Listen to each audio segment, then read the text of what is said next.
Praise the lord. ప్రభువైన యేసుక్రీస్తు నామములో ఈ ఉదయకాలమందు మీ అందరికీ కూడా శుభములు తెలియజేస్తూ ఉన్నాను.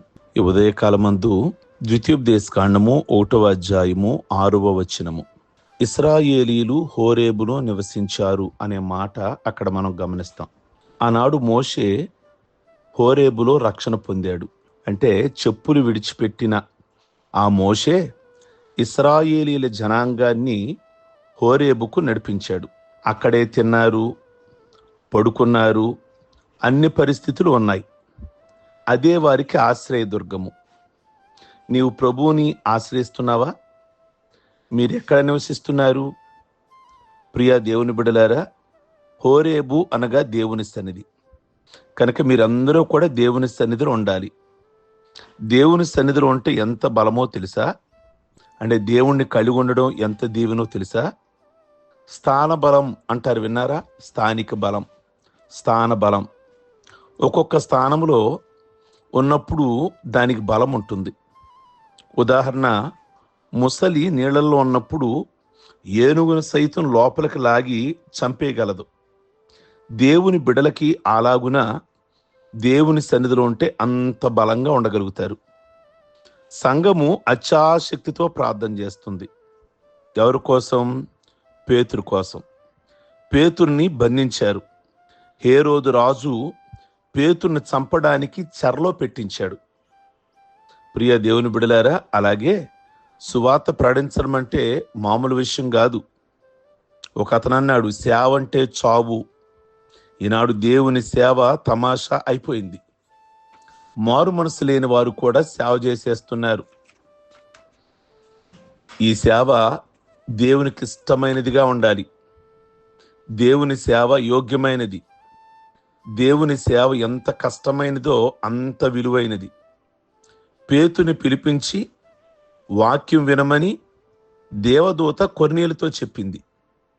నీ ధర్మకార్యాలు, ప్రార్థనలు దేవుని సన్నిధికి చేరాయి అని చెప్పిన దేవదూత ఆ వాక్యాన్ని కూడా చెప్పేవచ్చు కదా. దేవదూతలకి అవకాశాన్ని ఇవ్వలేదు.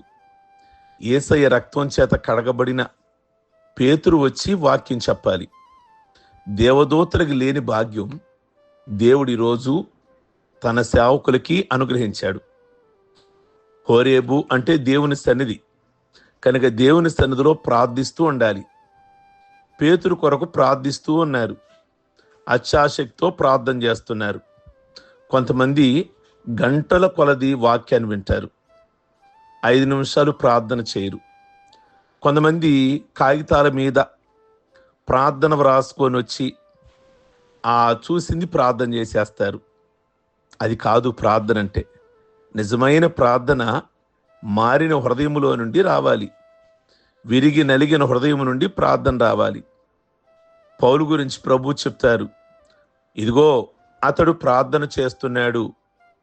ఓ అననీయ, నా బిడ్డ సౌలుగా ఉండి ఒకప్పుడు అందరినీ హింసించాడు. ఆ వ్యక్తి ఇప్పుడు ప్రార్థన చేస్తున్నాడు.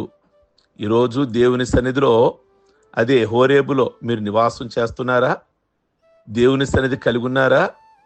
దేవుని సన్నిధిలో ప్రార్థనా జీవితాన్ని మీరు కలిగి ఉన్నారా? ప్రియమైనటువంటి దేవుని బిడ్డలారా, కనుక దేవుని సన్నిధిలో ప్రార్థిస్తూ ఉండాలి. దేవుని మందిరానికి వచ్చి ప్రార్థించే అనుభవం ప్రతి ఒక్కరూ కూడా కలిగి ఉండాలి. కొంతమంది అనాసక్తితో వెళదాములే మందిరానికి, చూద్దాములే అనుకుంటూ ఉంటారు. సంఘం అయితే అత్యాశక్తితో ప్రార్థిస్తున్నారు. రొదే అని చిన్నది ఉంది. ఆ ప్రార్థనా బృందంలో చిన్నపిల్లలు కూడా ప్రార్థన చేయాలి. యవనస్తులు ప్రాముఖ్యంగా ప్రార్థన చేయాలి. కొంతమంది కళ్ళు కనబడక పళ్ళు ఊడిపోయినప్పుడు బైబిల్ పట్టుకుంటారు. అప్పుడు కాదు భక్తి. ఈ మాటలు చెప్తున్న నేను కూడా నా చిన్నతనం నుండి లేదా నా యవనంలో కూడా నేను ప్రభు సేవకు వచ్చాను.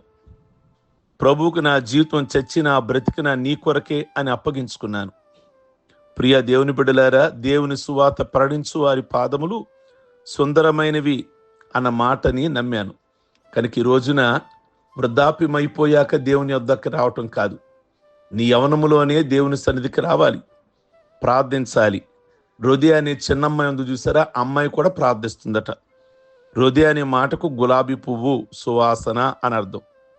ఓ యవనస్తులారా, స్త్రీలారా, పురుషులారా, మీలో నుండి కూడా సువాసన రావాలి, దుర్వాసన రాకూడదు. నీ సాక్ష్యం సువాసనగా ఉండాలి. సంఘంలో నీ జీవితమే సువాసన. ఈ యవనస్తురాలు ఎంత యోగ్యురాలు! దేవుని భయము, మంచి సాక్ష్యం ఆమెలో ఉంది. కనుక ఈ ఉదయకాలమందు హోరేబనగా దేవుని మందిరము, ప్రార్థనా జీవితము లేదా సాక్షి జీవితము. ఇశ్రాయేలీయులు అక్కడ ఉన్నారు.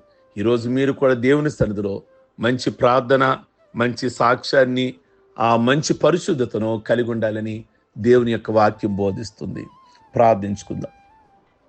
సర్వశక్తి కలిగిన తండ్రి, ఈ ఉదయకాలమును బట్టి మీకు వేలాది వందనాలు. హోరేబులో ఇశ్రాయేలు నివాసం చేసిన విధంగా మీ సన్నిధానములో మేమందరము కూడా ప్రార్థనా జీవితాన్ని, విశ్వాస జీవితాన్ని, పరిశుద్ధ జీవితాన్ని, సాక్షి జీవితాన్ని కలిగిన జీవితాలు ప్రతి ఒక్కరికి కూడా ప్రసాదించమని ప్రార్థన చేస్తున్నాము. ఈ దినము ఎవరు ఏ ఏ పనుల మీద వెళుతున్నారో, ఉద్యోగాలు, వ్యాపారాలు, చేతి పనులు, వారి వాహనాలు, వాళ్ళందరికీ మీరు తోడై ఉండండి. ప్రభువా, మీ కొందనాలు, స్తోత్రాలు. వారి కుటుంబంలో ప్రత్యేకమైన ప్రార్థన అవసరతను ఏమైతే కలిగి ఉన్నారో ప్రభువా, మీ కొందనాలు. ఈ వారములో వారికి తప్పకుండా జవాబిమ్మని ప్రార్థన చేస్తున్నాం. ఎవరైతే వృద్ధులుగా ఉన్నారో, ఎవరైతే బలహీనులుగా ఉన్నారో వాళ్ళందరినీ ఈ ఉదయకాలం ముందు ముట్టి స్వస్థపరచమని ప్రార్థన చేస్తున్నాం తండ్రి. ఈరోజు పెళ్లి రోజులు, పుట్టినరోజులు, రక్షణ పొందిన రోజులు చేసుకుంటున్న బిడ్డలందరినీ దీవించమని, చక్కటి ఆయుష్, చక్కటి ఆరోగ్యాన్ని ఇమ్మని, ప్రత్యేకమైన దీవెనతో నింపమని యేసు పరిశుద్ధ నామములో అడుగుచున్నాం తండ్రి. ఆమేన్. God bless you. మీ అందరికీ ఉదయకాలం మందు దేవుడు మిమ్మల్ని దీవించును గాక.